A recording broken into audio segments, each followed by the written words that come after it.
Hi everybody, this is Jessica. I'd like to take a brief moment to show you how to complete the lesson plan template as required for pre-student teaching.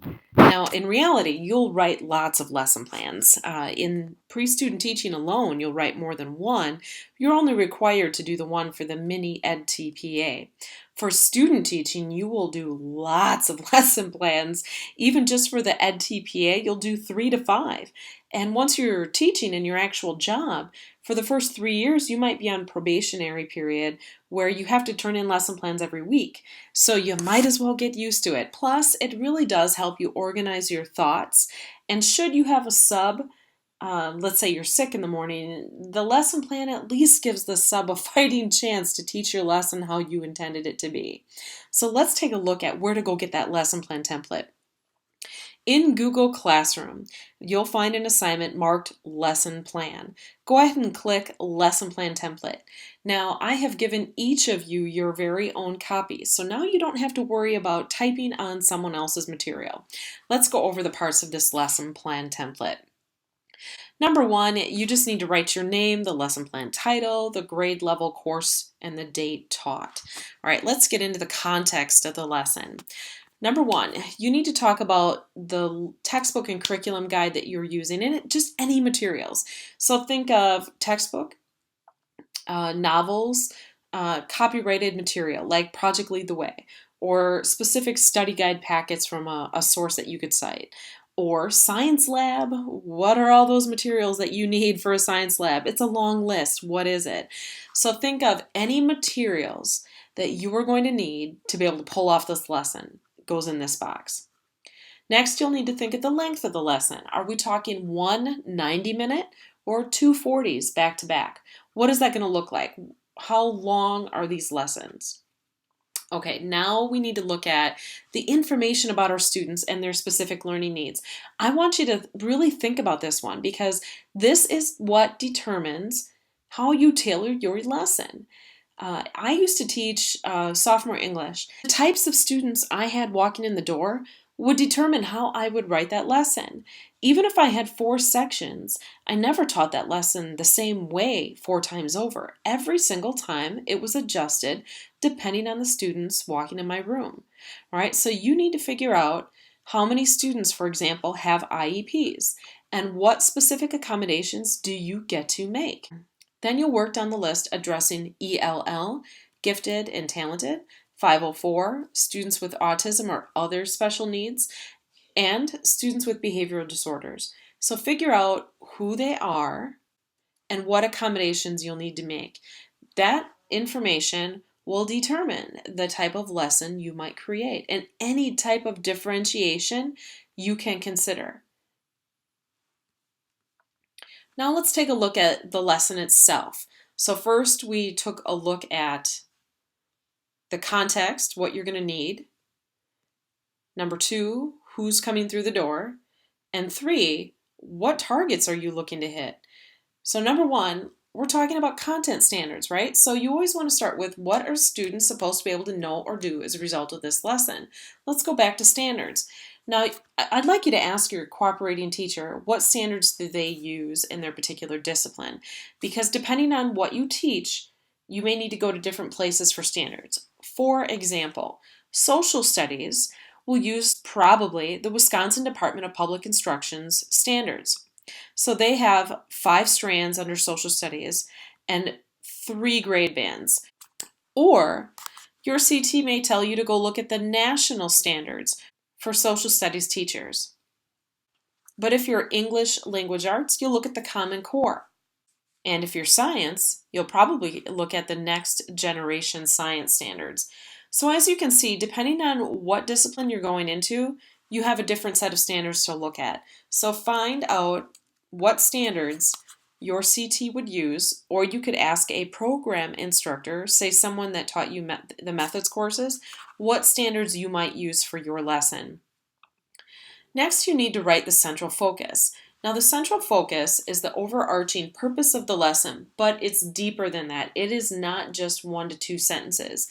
Then I want you to write about 2 things. 1, how this lesson helps your students meet learning objectives. And 2, standards. So that's probably several small paragraphs.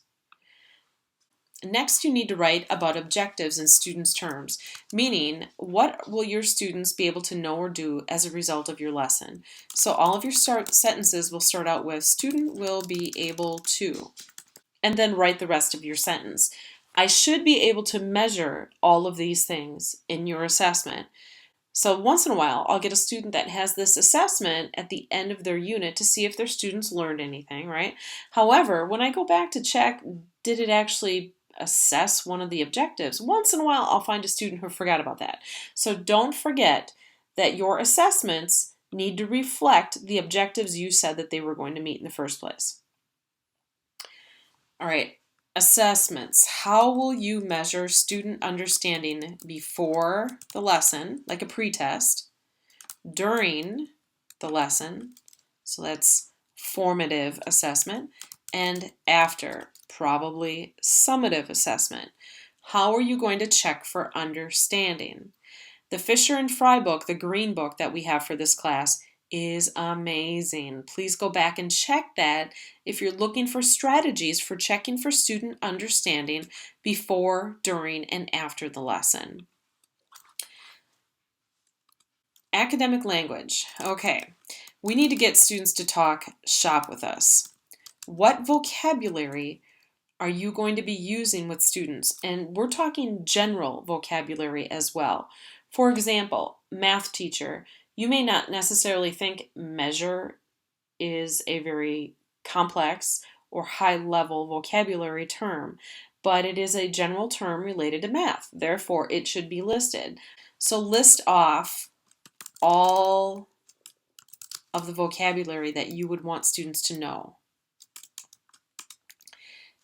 Now we need to write about discourse.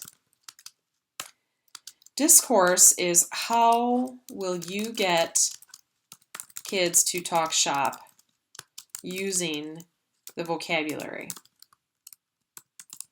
in the right context. Okay, so it's not enough for you to simply ask for definition and spelling of vocab and think you're meeting the discourse here. No, you need to actually get them to talk science or math shop with you. And this is really not that hard to do because you just need to ask students using the vocabulary that we just studied in class, how can you trace your thoughts? How do you know you're right?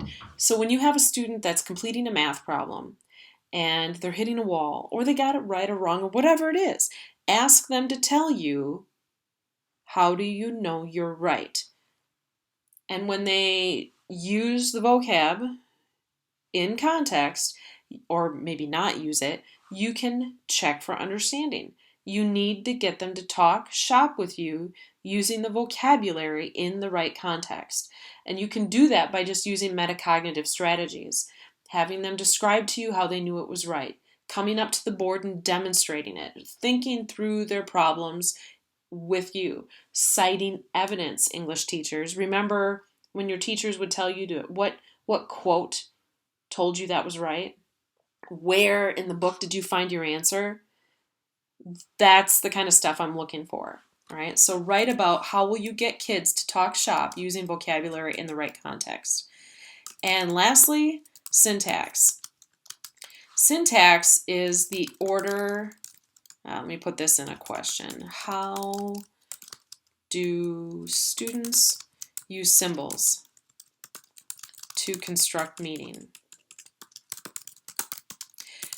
Now, English teachers probably won't use this one unless you're doing some kind of grammatical thing or teaching them how to write a certain way.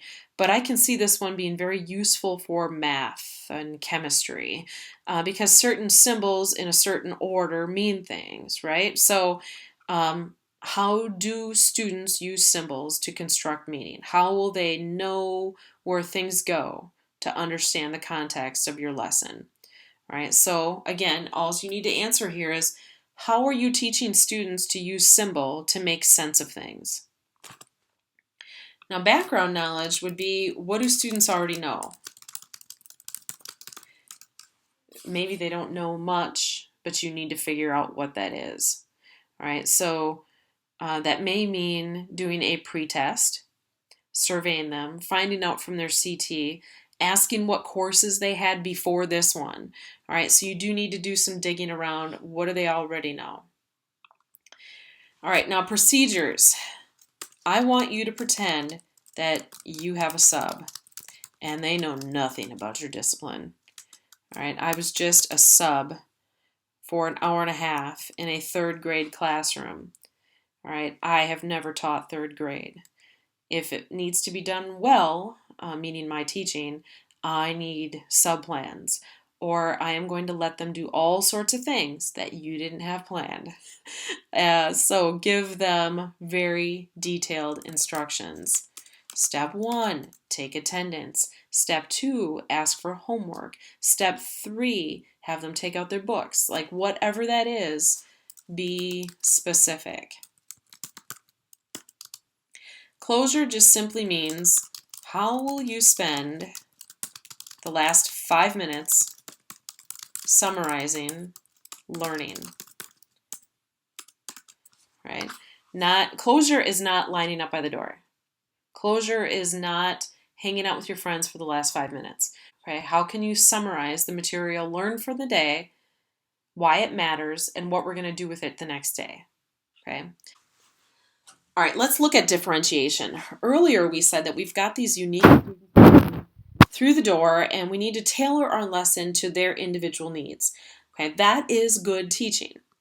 To do that is called to differentiate, right? Where we create tailored experiences by instructional grouping or individual tasks.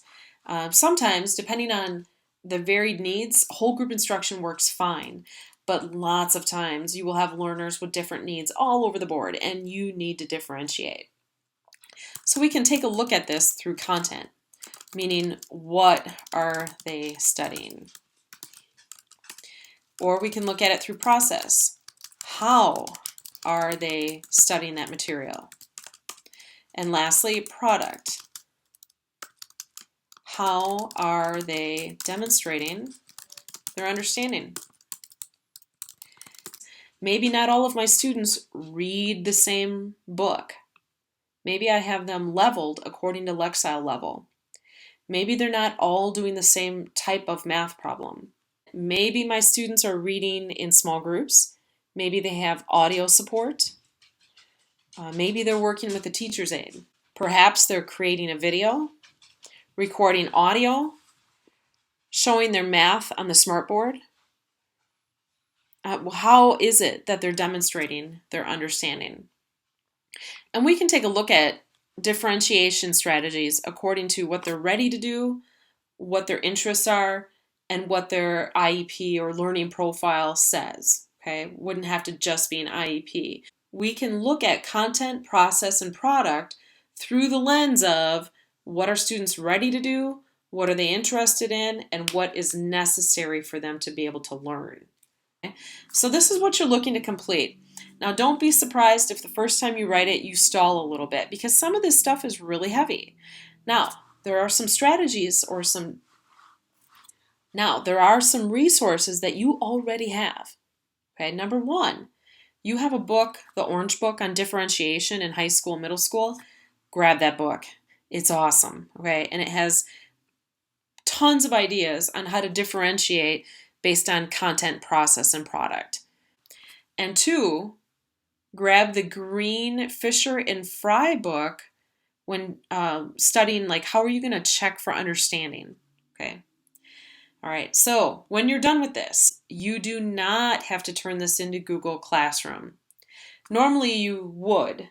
However, this lesson plan is going to be uploaded to TaskStream instead because I really only need it in TaskStream at some point. And we'll get to that part in class together. So no need to get it into TaskStream before class. Just make sure that the next time we get together, you have a detailed lesson plan written. If you have any questions, you can always post in Classroom or send me an email.